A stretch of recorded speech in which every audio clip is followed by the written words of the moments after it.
The world's a big place, the internet is a big place, but the space between your ears, your brain, is the most massive place of all. Let's go exploring.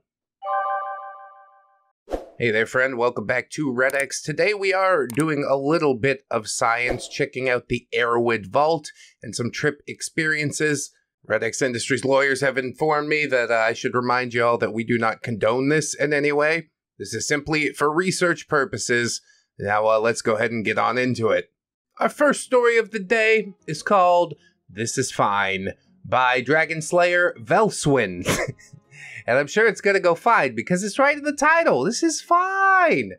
3 hits. Oh my god. 280-pound body weight doesn't necessarily matter for something like this. 3 hits, bro? You good? At this time in my life, I had a trustworthy and steady supply of all the basic necessities that an up-and-coming psychonaut would ever need. All it took was a small chunk of change and a quick phone call to my plug, and I was the proud owner of some of the most mind-altering substances known to man. That's not an understatement. Obtaining the acid was easy enough. However, this time it came with a warning.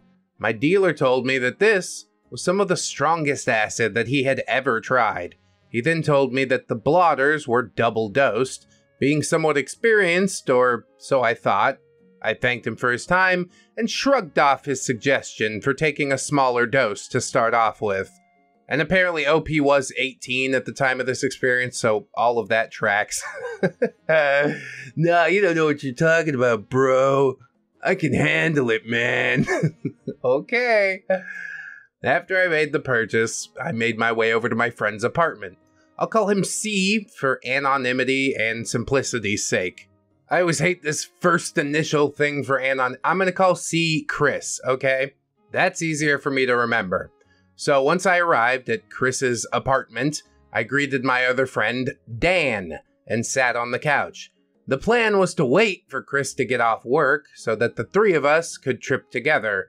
Other players that night included Chris's sister, Adelaide, as well as her boyfriend, Brobot, and Dan's brother, Elijah, as well as Elijah's girlfriend, I guess we're gonna call her Joni.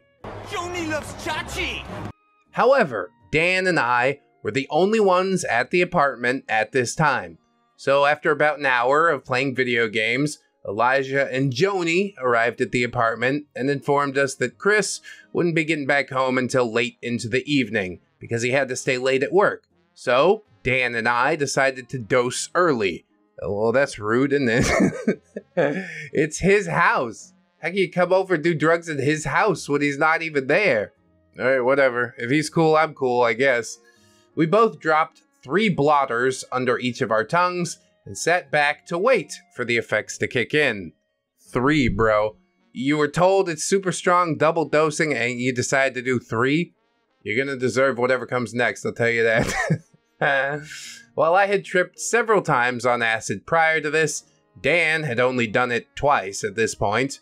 The most I had ever done up to this point was 2 tabs, so I remember being slightly nervous, but overall not extremely worried for what the rest of the night would hold for us. Yeah, it's easy to say that on the front end, isn't it? You might be a bit more worried on the back end. While the 4 of us were sitting in Chris's room, we decided to turn on his color-changing LEDs, as well as some chill music to ease us into our come-up.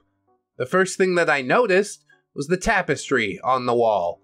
This tapestry was something that I never paid much attention to prior to this experience. It was an extremely vivid psychedelic artwork containing multiple tie-dye colors, fractal geometric shapes, and symbols. While I was staring at the tapestry, I noticed that the symbols began to breathe with the music. Oh yeah, dude, everything's alive for real. Almost as if they were floating on the sound waves like a boat, bobbing up and down in the middle of the ocean. The fractal shapes were popping out at me like I was in an IMAX theater wearing 3D glasses. The thing that bothered me at the time was that it had only been 10 minutes since we dropped. Dude, there's no breaks. The That's a really bad sign. Usually you're sitting around for like 30 to 40 minutes, but this is just both barrels right out the gate. Good luck. That's all I can say. I knew one thing at that very moment, and it was that the acid that we had just taken was stronger than anything that I had ever taken before. God, if only somebody had told you that before you made this decision. Usually it takes about 45 minutes for the come up to start. However, this time it was happening much faster and stronger. I repeated to myself the age-old mantra that I'd been told the very first time I ever tripped, "Ride the dragon, man." And that is what I did. The dragon is a fickle beast, isn't it? It like flings you off of its back and you're falling, and then it catches you, lifts you back up to the highest heights only to let you fall down again. Words can never do an experience like this true justice, but it's interesting to see it through somebody else's frame of reference. So everything was going fine. I was slowly getting higher, more confused, more visuals, and yeah, that was to be expected. However, shortly after I had acclimated myself to the initial phase of the come-up, our dynamic, and as a result, the atmosphere, changed. Elijah and Joni looked at me and Dan and told us that they had to leave. Are they getting freaked out right now? It had only been 30 minutes since we dropped. Elijah and Joni had an emergency, so they had to leave us behind and go take care of their situation. I mean, is your house on fire? It's got to be pretty important. You should have a trip sitter, just so these two people who have taken humongous doses don't feed into each other's delusions and end up going off the deep end. Maybe they just got bored and wanted to leave. I instantly felt a pit in my stomach.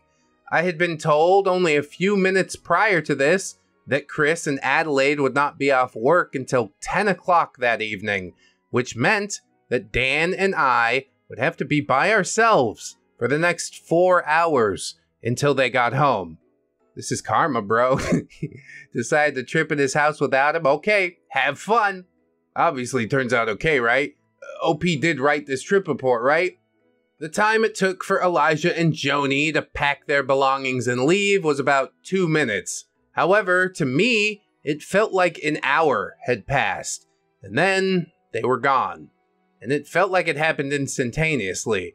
I remember thinking to myself that time was already starting to become irrelevant, and it had only been 35 minutes since we put those blotters under our tongue. Dude, I don't know if I could do this. I gotta take a few Xanax and knock out. This is not gonna be okay. My anxiety continued to increase even after Elijah and Joni left. Meanwhile, Dan was sitting playing on his phone, or so I thought.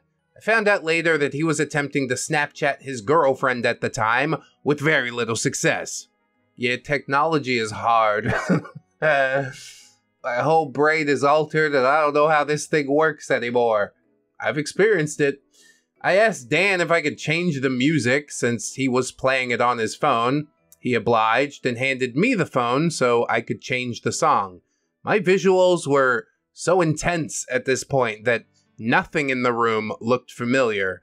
It looked like I had just traveled through a wormhole into an alternate dimension where everything was a weird shape or color. My open eye visuals consisted of millions of spirals and buzzsaw fractals, as well as the constant morphing of everything in my vision. I quickly realized that I had no way of deciphering this alien piece of technology that I was holding, and I could only press random buttons on the screen, not knowing what I was doing. This is so real, bro. Just roll your face on the screen. It's the only choice we got now. I went through a thought loop of trying to change the song where I would turn the phone on, attempt to unlock it, even though I didn't know the password, not that that would have mattered, and then I'd turn it back off after becoming frustrated. This went on for several minutes until I finally gave up and accepted defeat. At this point, I couldn't even remember what I was trying to do in the first place. Too many thoughts happening. While the simple task did help alleviate my anxiety for a short amount of time, it all came rushing back once I found myself with nothing to do. I looked over to my friend and realized that he had been watching me frantically typing away at his phone's lock screen for several minutes, never once attempting to ask him what the password was. I can only imagine what was going through his head at the time. I didn't care though. To me, he just looked like an alien, or an NPC in a video game. Nothing about him looked familiar to me. It was almost like I was looking at a new creature, never before seen by the human eye. Deep down though, some part of me knew that he was still my friend, even though he looked nothing like the Dan that I once knew. You should try and talk to it, bro. Ask him how to operate the piece of alien technology, bro.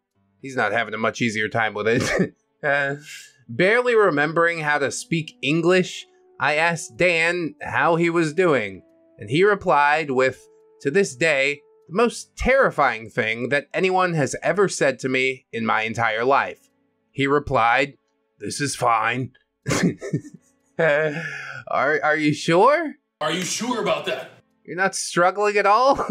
The next couple of hours are blurry, and I am struggling to piece together my memory of the events that took place during this time. However, I do remember one thing. I remember my friend repeating the phrase, "This is fine, this is fine, this is fine, this is fine," over and over and over again for what seemed like an infinite amount of time. There are worse looping thoughts to have. But yeah, something tells me that this phrase is etched deep into this poster's mind.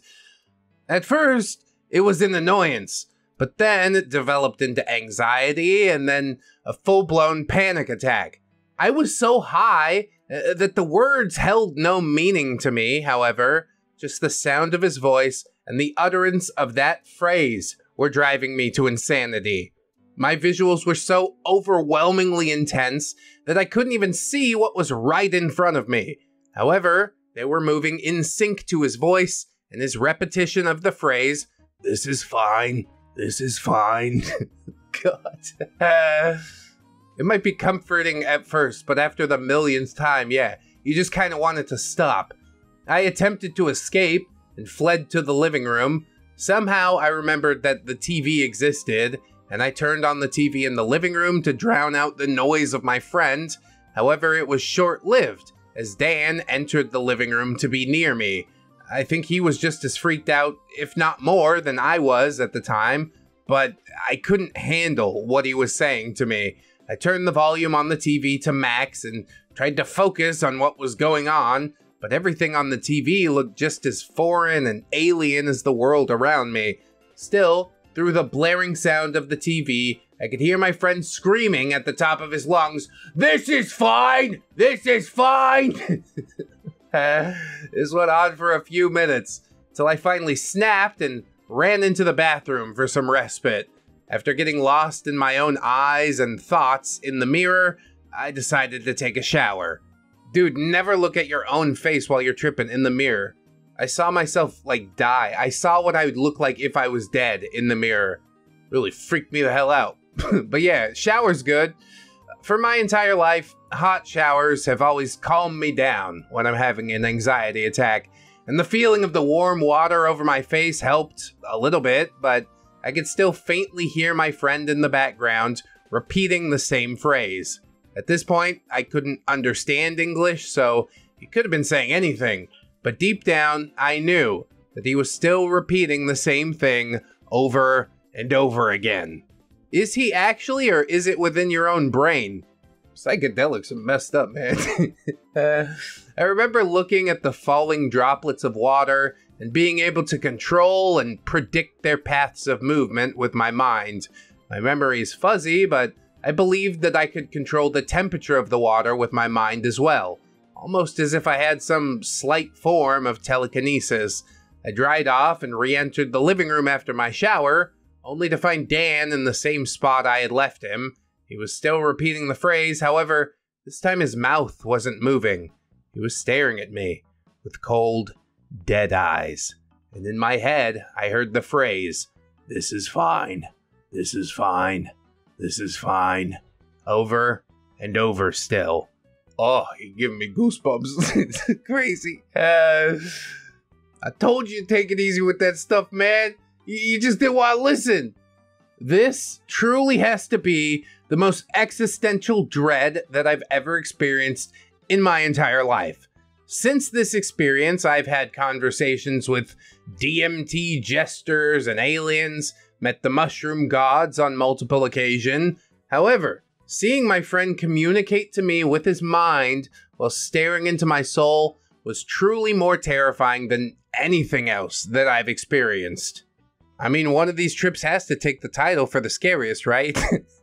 I think my scariest trip was me sitting outside the door to my own humanity and trying to work up the nerve to walk through it, even though I knew that I would leave this mortal plane as soon as I did. I was at I tried convincing people at a party that we were all already dead and we needed to walk through the door together because I was scared to go alone. I really put a damper on that party's vibes, as I recall, but I was tripping far too hard to even realize it. OP continues, I collapsed to the floor and accepted my eternal fate. In my mind, I was in hell, and this was my punishment for all the sins I had committed throughout my life. Then, with my eyes closed on the floor, I began my descent into my first true ego death. It's not fun, but sometimes it's necessary. The light of my life began to fade away and was replaced by the singularity of a black hole, a fourth-dimensional geometric mass moving in tandem to the rhythm of the phrase, "This is fine, this is fine." I didn't know the meaning. I just understood the vibrations of what was being shown to me. It looked like a truly unrecognizable shape. It's like a Rorschach test. There are no wrong answers. I see a frothing clown pocket, a hungry, all-devouring twat. The shape was really something that no human could even hope to comprehend. It moved in ways that I could never describe with words, and then suddenly, it vanished. After it left, I was alone. I was nothing, and I was everything at the same time. I understood somehow that I was truly alone, and that everything in my life, even though I couldn't remember what life was a lie. It was all a facade that I'd created for myself. It was all an illusion, and I was God. I knew at that moment that I was God. I was alone in the universe, and all of the things that ever happened to me and everyone else, good and bad, were because of me. I experienced the most truly, utterly, terrifyingly horrible dread that any human being would never hope to experience throughout their entire lives. An infinity of aloneness, an infinity of nothingness. It was no one else, only me. I was all and everything and nothing all at the same time. Doesn't feel like ego death 100%. It seems sort of reductive to other people's feelings and experiences. I don't know if I necessarily buy into the I am God part of it, but I am a son of God. I am sort of Jesus-like in my own way, but so is everybody else. There's a homeless Jesus begging for change down by the liquor store. There's a black Jesus that just moved in next door. My wife, my mother-in-law, yeah, Filipina Jesuses. Might be a crazy take, but it feels right to me. I don't care. But yeah, I do believe that we have a lot more control than we think that we do. I wouldn't say everything good or bad happens because of me, but you do put the vibration out there. Things change based on that around you. And therefore, I think that we create our own version of heaven or our own version of hell. God, these trip reports are cool. They lead into some interesting conversation. I hope we could talk more about it in the comments. I'll be watching this one's comments closely. Then I decided, because I was God, I decided that I didn't want to be God. So then it was, and I was no longer God. Slowly, I reversed my way through the black hole and out of the infinite geometries of the other dimensions and progressed back into the reality of our own universe. I made my way through our galaxy, then to our solar system, then to planet Earth, and I arrived back at Chris's apartment, writhing on the ground, bawling my eyes out. That's okay, you can cry. It's not every day you give up your own godhood. It was then that I looked up and realized that Dan, Adelaide, Brobot, and Chris were all standing over me, looking like they had just seen a ghost. To me, they looked like aliens, so the feeling was mutual. My visuals were just as intense as they were before, but at least I was back on planet Earth, so I was thankful for that. I wasn't out of the woods yet, though. Not by a long shot. Yeah, all this happens, and then you look up and see, like, 20 minutes has passed. Like, oh God, I'm gonna be here forever! Chris and Brobot asked me how I was doing, but I had no idea what they were trying to say. It sounded like they were speaking another language made up of strange, robotic noises. I remember barely understanding them when they asked me if I wanted one of the trip killers that I brought with me that evening. At the time, I was prescribed trazodone, and while I had never taken it while tripping, I knew that it would be successful in bringing me back to reality. This, unfortunately, would never come to fruition. Dude, I would have bailed out of this trip so fast. In the first 10 minutes when it started hitting, I'd be like, nope, it's too much, bye. I'm gonna have a nap. I was right at the beginning of my peak, and I was in an extreme state of mental distress. When Brobot handed me the pill, I put it in my mouth with a sip of Gatorade. The first thing I remember is a tingling sensation in my mouth. In my already altered state of confusion, I mistook this feeling for impending death. I was under the impression at the time that the medicine that they had just given me was poison, so I spat it out and realized the truth. I was the only living being in the entire universe. All of my friends and families were just NPCs in a giant simulation. Now that I had become self-aware, they were trying to kill me to reset the timeline. This is truly what I believed at the time, and instantly, my fight or flight responses kicked in. He's not gonna take the pills, we gotta hit him with the injectables. It's not going well. It's all gone off the rails. I'd like to believe that this is where the true trip really began, not with the ego death I had experienced prior to this, but with the sense of dread in knowing that everyone in the world was coming after me, with the sole intention of killing me. I looked at the faces of my friends, and I saw their evil, demonic expressions, almost as if they had realized that I had found out the truth and now they were no longer trying to hide it. Oh boy, somebody's going to jail tonight. I ran out of the house, pushing past everyone around me, and I took off into the cold, dark night wearing nothing but my basketball shorts. I was 6'3" and 280 pounds at the time, so there was no way that any of them would have been able to stop me. I ran into the parking lot screaming at the top of my lungs, but deep down I knew that my screams would fall on deaf ears. I yelled, "They're trying to kill me!" over and over. I felt no pain from my feet, even though I was running over shards of glass and sharp rocks on the ground. Yeah, your brain's not really connected to your body at this point. Wouldn't it be crazy if a police officer did come up to you and put a hand on your shoulder and just be like, "Hey, don't worry. This is fine. This is fine. This is fine."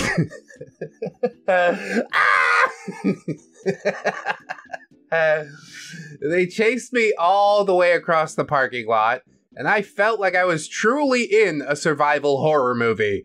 I'd never run so fast in my entire life. I was tackled in the middle of the road by Brobot, the only other man in the group of comparable size to me. He was begging me to return to the house, but I would not accept my fate so easily. I scratched and clawed at his face until he let me go, and I began to run into the middle of oncoming traffic. Holy hell. If nobody goes to county jail after this, it'll be a miracle. The cars all looked like alien spacecrafts orbiting around a galactic highway. My friends, still in pursuit, waved down the traffic so they wouldn't hit me. Many people got out of their cars and asked what was going on, but I was writhing on the ground in the middle of the road.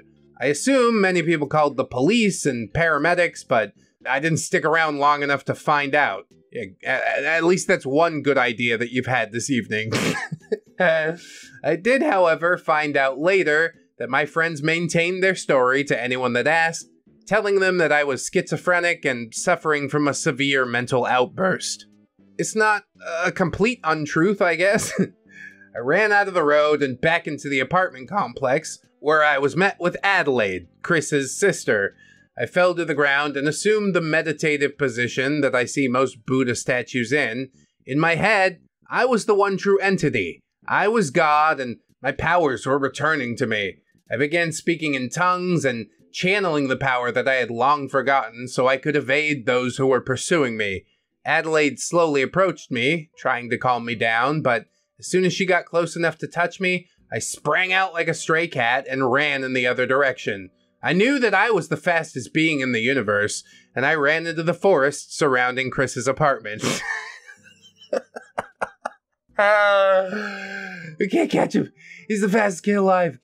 This was the last time that any of my friends would see me for many hours. I had, at this point, grown accustomed to my visuals and was now in acceptance of my new reality. I stumbled through the forest, having profound realizations of reality and nature. I met with myself from previous lives, and I talked with the most profound scholars in history. I met with Jesus himself, and he only maintained that I was Jesus in another life. I met with Shakespeare, who told me that love was the meaning of everything in existence. And then I met with Dylan Thomas, who told me not to go gentle into that good night. Yeah, I guess their words are coherent within your own head. Even if you yourself are incapable of making coherent words, like you can still understand your own thoughts, I guess. I was in an enchanted forest, surrounded by dead prophets and mystics, and I begged them to stop giving me profound knowledge about the universe. I bargained with whoever was listening that I might return to my life as a normal human being, unaware of the existentialism of ego death. I did not want this information, even though I knew that it was the ultimate truth. I knew then there was only one way to make this terrible evening end. I saw a ledge in front of me. The forest I was in was thankfully surrounded by civilization, but I was still in the most precarious situation that I had ever been in. Yeah, you almost ended yourself a couple times, didn't you? What did we learn? If the dealer says it's too strong, yeah, it's probably too strong. A wall had been built to separate the dirt from entering the parking lot. However, the wall did not go any higher than ground level on the side of the forest. I walked towards the wall, listening to all the voices in my head telling me to not go any further. However, I ignored them all, and I plummeted face first into the pavement. I woke up, surrounded by a pool of crimson red liquid, and then I felt the most excruciating pain I have ever felt in my life. I had no memory of the fall, but I do remember waking up on the pavement. It was now around midnight, so there was no one else in the parking lot. And presumably nobody saw you at all. Just a passed out person in the middle of a parking lot. I writhed on the ground and experienced what I can only describe as hell. I went through every life I've ever lived. However, the only thing I experienced was the death that I had gone through for that life. And I died a billion different ways.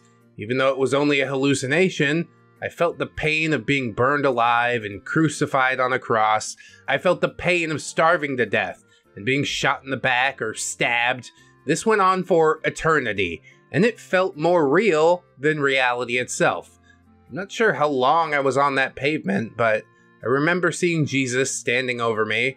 I asked him why I was going through all of this, and he replied, "You already went through this. You're just remembering your past lives.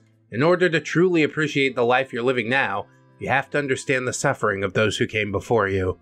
Bro, Jesus always coming in clutch with the wise words, you know? He's the real MVP. After Jesus spoke to me, I realized that he was me, and I was him. I was everyone, and the pain and suffering I inflicted on others was ultimately just reflected back onto myself. Facts. I then had a complete change in my mental state. I felt the pure love of all my past lives.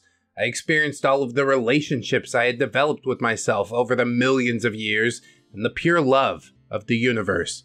I realized that in order for love to have any meaning, I would need something to compare it to. The reason for suffering is so that love holds that much more value. I wish we could get a bit more about OP's background. How involved were you with church? The series Black Pill Atheists that I fried with, they never see Jesus. I tend to have things that are like akin to religious experiences, but I ain't never seen Jesus. OP continues, I stood and I realized that I had only suffered bruises to my arms and legs, as well as a broken nose where the blood was coming from. I was lucky to have survived, or at least not broken anything in my fall. I was beginning at this point to sober up. Thank God for that. I stared at the stars and I could control them with my mind. I could wave my hands in the sky and entire galaxies would flow like the ingredients in a galactic pot of soup. Bro, I don't think you're sobering up at all. This is the come down, but yeah, you definitely still fry it. I was happier than I'd ever been, realizing that I had created something as beautiful as the universe. I then met with complex entities that I could only really describe as stereotypical gray aliens. I believe this was another hallucination, but I don't know, who knows? I was sitting alone in the middle of a parking lot at midnight, so maybe I really was abducted by aliens. Jesus, aliens, Shakespeare, man, we're running the whole gamut. The aliens brought me aboard their ship and told me that they were going to fix my wounds. They told me that they'd been watching me, and they didn't want me to have any permanent injuries because of this experience. I thanked them after they did their operations, and they returned me to the same parking lot where they had found me. After this, I stood on my feet and somehow I walked back to my friend's apartment complex. I found his apartment and I climbed in through the back sliding glass door. This is something that I would do on a regular basis as I basically lived with him, but I didn't have a key to the apartment. I realized that all of his furniture and decorations were missing, but I didn't think anything of it. I went to the bathroom to take a shower. In the shower, I washed off the blood and dirt from every part of my body. I felt much better than I had only a few hours prior to this. However, I was still tripping extremely hard. Then why'd you say you were sobering up earlier? You just thought you were. I played with the water droplets again, and I found I could control them with my mind even more than I could earlier in the evening. I then fell back into another hallucination, although it felt more like a daydream. This time, it was of a man, and I was just a child. He would beat me, and I would come to the shower to cry, and I realized it was a repressed memory from my childhood. The horrible man was my father. I had forgotten all the times that he had beaten me growing up, and the experience of being in the shower had unlocked those memories. There's also the argument to be made that, that's part of the hallucination, but I don't believe that. Like I said, LSD has been researched for therapeutic effects. Not something I'd recommend regularly, but there's something there. It was right then that the sun started to come up. I had been in the shower for God knows how long, when I remembered that cell phones existed and I had somehow not lost mine in all of that commotion the night prior. I looked and saw at least 100 missed calls from my brother, friends, some restricted numbers, which I could only assume were police or emergency services. I was confused as to why they were calling me when I was clearly safe in my friend's apartment. Then I realized that this was not, in fact, his apartment.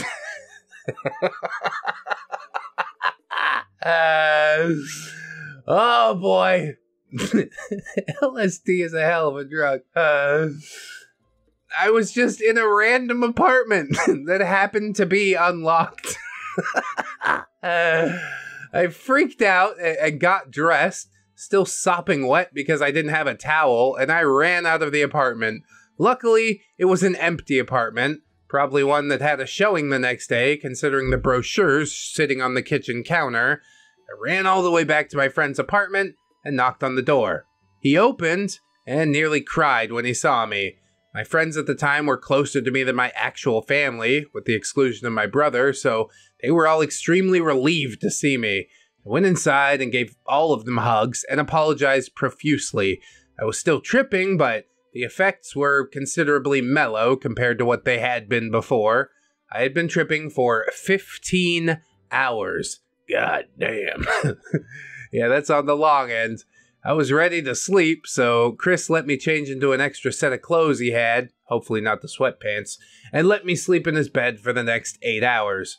When I woke up, my memories from the night before were extremely cloudy, but my friends filled me in on some of the details. I found out that emergency services and police were called. They were out looking for me for hours. However, none of my friends gave the police my real name or contact information, so I was extremely thankful for that. Did you know that even taking LSD is a federal crime? I'm glad OP's friends knew that. I was debating whether or not to go to the hospital, but in reality, my only injuries were a broken nose, cut up feet, knees, wrists, so I decided against it. When my friends asked me to recount what happened, I truly could not. Every time I tried to tell them, my words would not work, and I would become extremely anxious. I had PTSD from this experience for many years after, however.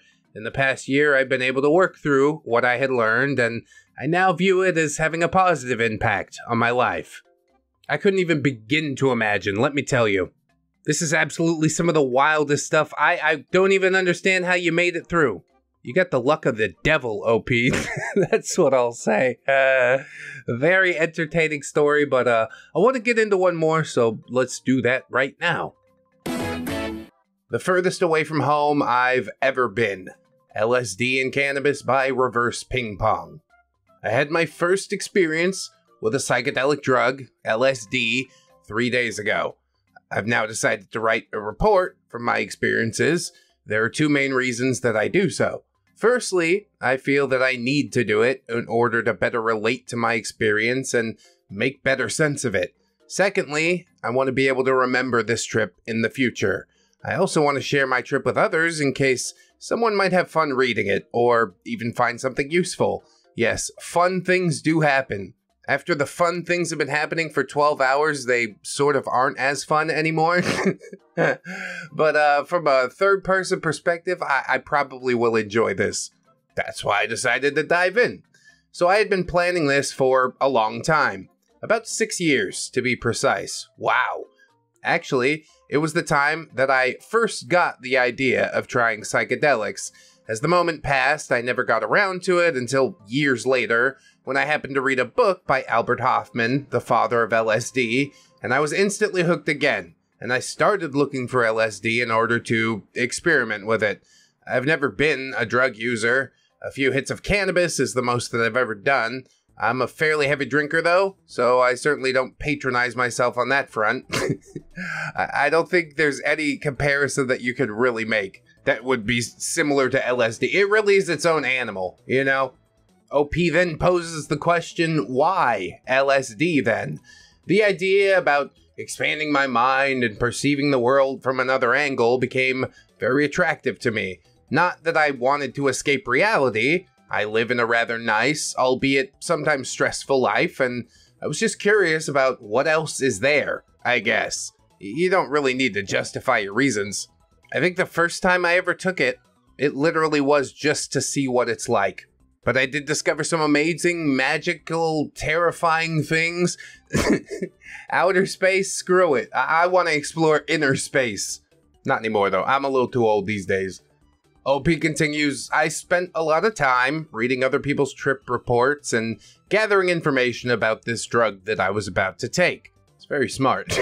Finding the drug itself was not an easy task. It took me about 3 months to finally acquire 3 hits. To my delight, they came in the form of foil-wrapped sugar cubes.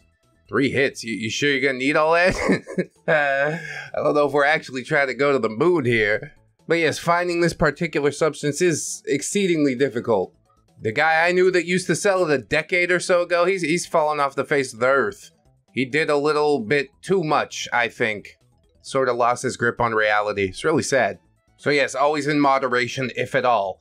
OP says, a week after that, me and one of my best friends took a ride to my summer cottage. Ooh, a summer cottage, you say? What a fancy boy! Which is situated in a small village near the sea. It was a Friday evening, and both of us had been at work for the whole day. We had a little debate on whether to do it in the evening or have a full night's sleep and trip during the daytime. Daytime trip is always a little bit happier, I think.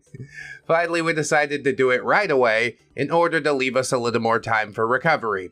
We built a nice campfire, had a few beers, and then let those sugar cubes melt in our mouths.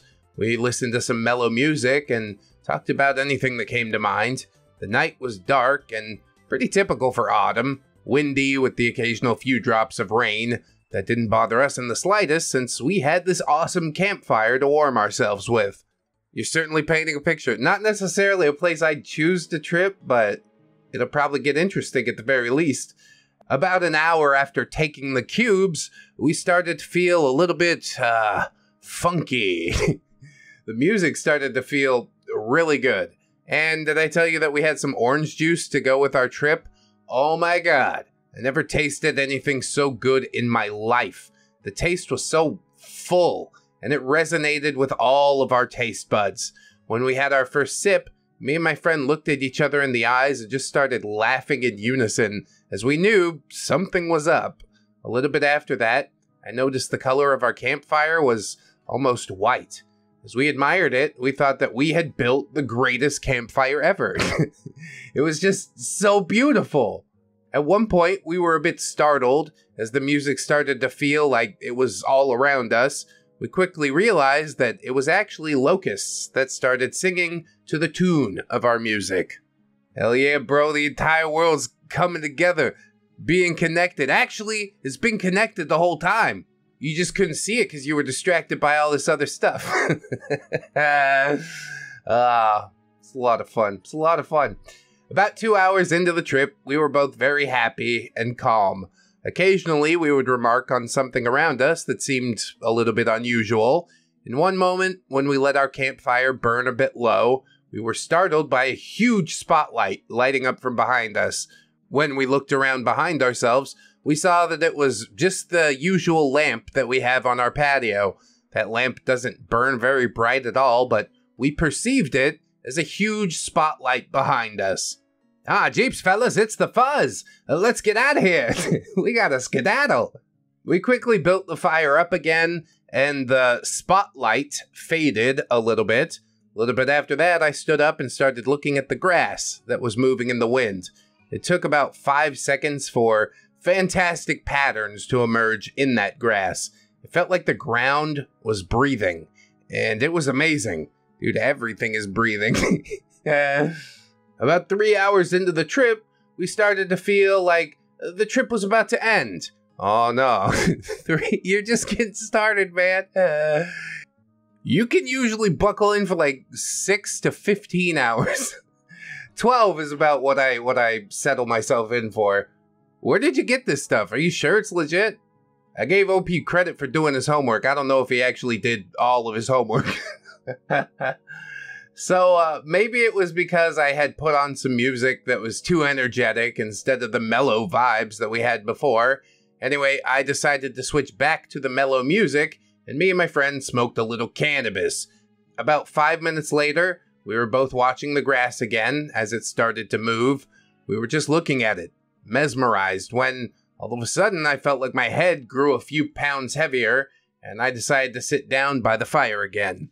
Story's a bit of a nothing burger so far, if I could be completely honest about it. I mean, it's good that you didn't see the devil or something like that, but we could go a little more in depth. I know I was trying to play Super Smash Brothers one time when I was tripping, and it felt like my hands were connected to my body. My character would occasionally make huge plays, but it didn't feel like I had any part of what was happening on the screen. So the fact that this OP is just able to be like, yeah, I changed the music, piece of cake. I don't know. It just seems like it should be more involved than sitting outside the campfire watching the grass. But maybe it'll get interesting in hour number 4. I was sitting with my eyes closed and giggling at the funny images that were flashing before my eyes for about 5 minutes when I started to feel a little bit of nausea. I then decided to go into my house to lie down. I said this to my friend who was still standing looking at the grass, and I entered the house. Now don't fall asleep, he's gonna think you're dead. Woo! You know he did. That's always what happens next. And then he calls the cops and you both go to jail. I also started to feel a little anxious, but I tried to reassure myself that this is normal. I mean, not really, but okay. I took off my overcoat, put an empty bowl in front of my bed in case I needed to throw up, and then remembered that we had just added some logs to the campfire. By that time, it was pretty hard to concentrate, but I still went out and rearranged the logs so there would be no chance of a fire in case nobody touched them again. Then I went back to the house and lay down and crept under a sleeping bag. You're not going to be able to fall asleep. I guess you can if you take like a Xanax or something like that. Whatever. OP says, I realized that I was about to start hallucinating and tripping. The ground breathing wasn't evidence of that already? Images were already flashing before my eyes, extremely fast, accompanied by meaningless bits of syllables forming words that don't exist. The imagery I saw was very cartoonish. With the images came the thought rally. I had about 15 thoughts all at once, and it was impossible to concentrate on any of them since it just led into new thoughts. This startled me a bit, and I could feel myself getting anxious again. Again, I reassured myself that I was tripping, and it was going to be all right. I had a clock in my view, and even though I thought I'd been laying down for a long time, it only amounted to about 2 minutes. Yeah, it's just you, alone with your thoughts. Time doesn't mean anything anymore. Especially when your brain is running that fast. This is sounding more like the trips that I remember. I guess the first half was just the build-up. I then decided to experiment for a bit. Yes, trace amounts of science. I took my cell phone and started the stopwatch. I was literally dumbfounded to see that I could count all the tenths of a second, and it took forever for the clock to get to the 5-second mark. Even further, the seconds seemed to slow down. I decided to write this valuable insight into the memory of my cell phone. As I put the cell phone down, I heard music coming from the outside, and the song seemed to be time-stretched to about infinity. At this point, I realized that time was going to stop altogether. I was a little worried about that. But I decided to accept it, as I realized that I had no control over any of it, and it was probably wiser to just accept everything and keep myself as calm as possible. Spoken like a true psychonaut, I'm still mystified at how you can control a cell phone while you are tripping this hard. I was unable to do it. Like I said, it doesn't feel like my hands are connected to my body when I'm frying. So by now, time had lost all meaning. I remember feeling that my life was divided into 6 different time slots, and I could have a different thought in each of these time slots, and it kept cycling for a few cycles. Jeez, I thought, this is what going schizophrenic must feel like. Some might say that's still not a thought I'd ever want to put into my head. I'm sure I'd dwell on that and worry far too much. That effect soon ended, and then I was left with a never-ending cascade of cartoonish pictures and thoughts that I really had no option to concentrate on. I lost all my bearings, and I was deep into this trip. I remember thinking that, what if this is what going insane feels like?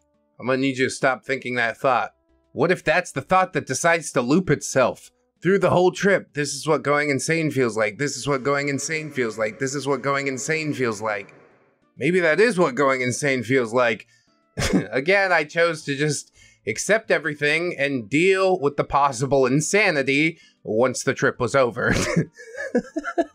Yeah, I guess. We're already on the ride, you know? At some point, I remember that I was transported back to my child self, who was very confused. A calm entity stood over me and offered reassurance. Don't worry, we will take care of you in here. A bit after that, I had a vision about me being one with all the living beings in the universe. There you go. That's the good stuff. I know it's cliche, but I distinctly remember the feeling of unity and a steady hand guiding me through the experience and reassuring me. I also remember being on an antique Roman galley and setting sail on the river with a pat on the back from the people who stayed behind with the words, "We welcome you among ourselves." Somewhere around this time, my friend decided to come into the house to lie down too. Y'all take your shirts off? You make out a little bit? Nah, never mind. This is already weird enough. I remember being a little startled by his entry. I'm so startled. But then I greeted him and told him where his designated bunk bed was. I also advised him to get under the covers in order to not get a cold. Afterwards, my friend told me that he thought I wasn't tripping at all because I looked so normal. Actually, I really had to concentrate to even be coherent to him. I guess it goes to show that even though tripping, it's still possible to maintain human contact on some level. I mean, yes, but no. You can't really communicate with words. And if the words that are coming out of your mouth is making sense, then maybe those words are just sugar cubes, man. I don't know what to say. There were some brief respites from tripping hard. I think they came in as a sinusoid, and they lasted for a very brief while. During those times, I got back to my body to get my bearings. I was also able to watch the clock, 20 minutes after starting to trip hard, and reassure myself that everything was okay. I had a pretty anxious feeling in my stomach during some points of the trip, but it never got any worse since I was able to keep my composure. I guess I say that a lot, don't I? Yeah, I guess you do. I didn't want it to like spin out of control or anything like that, but I've got a lot more trip memories that are like far more vivid than anything that happened here. I was laying down in the dark one time and the computer was on, right? And it's got like this little red light on it. And the feeling of the fan or the sound of the fan made me feel like the light was drilling into my brain. Tried to get up, tried to turn the computer off. Guess what? My hands aren't connected to my brain. Just unplug it from the wall. It's fine. After an hour and a half of starting to trip, the effects started to fade. Dude, they sold you some bunk stuff, I'm gonna tell you. And I was able to return to my body for a longer while. The visuals came back, of course, but they were somehow fewer, and I was able to handle them with relative ease. About 2 hours after that, I felt better, yet still not steady enough to climb out of bed. About 6 hours after starting the trip, I finally decided that I was back to Earth. And I decided to celebrate by taking a long piss in the yard and eating an orange in the house. After that, I finally went to sleep. Come on, man, sit there, experience the afterglow, you know? If I had LSD experiences that were only 6 hours long, I think I'd enjoy it a lot more, you know? 12 is far too much. I'm gonna have to contact OP's guy, get him to sell me some of that bunk stuff. The day after, we just basked in the sun, drank a few beers, had a barbecue, and just talked about our experience. My friend's trip was an awesome one. He told me that he only started to get a little anxious in the later stages of the trip when he thought that enough is enough, and he was still tripping a little bit. In conclusion, I don't regret trying LSD. Even though I thought I was well prepared for the trip, the intensity of the trip is something that I think nobody can really prepare for. I consider myself lucky that I was able to contain my anxiety and that I didn't let this experience become a bad one. Yeah, there's a few points where it could have easily turned, and I am glad it didn't, legitimately. The trip literally opened my eyes to another reality in a sense that at times during the trip I was the furthest away from home that I've ever been. I also gained insight into where Salvador Dali and countless other artists and musicians get their inspiration from. I also remember understanding why David Lynch makes his movies in the way that he does. I don't even know what that's supposed to mean. We're getting a little off in the weeds here. The red light's on. It's time to wrap it up. As for myself, I found out I'd been suffering from a mild form of anxiety disorder, probably related to the stress at work, my alcohol consumption on the weekends, and a lack of regular exercise. I actually understood all of this while tripping. Crazy, isn't it? It points you in a better direction for your life, kind of resets your moral compass. Good old ego death. I had been having the symptoms long before it, but the trip somehow intensified it, and I still feel a little bit queasy 3 days after tripping while writing this report.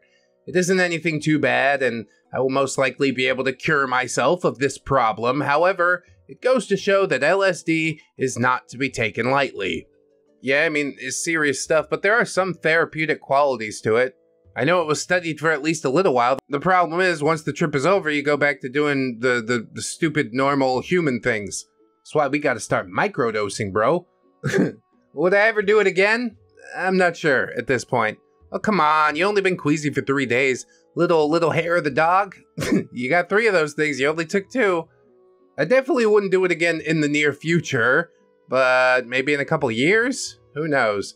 However, I don't think I'll be smoking cannabis under the influence of LSD again because it made the trip far too intense for my liking. I hope you enjoyed this trip report as much as I enjoyed writing it. Hey, there was some interesting bits and bobs, but nothing that truly blew my mind.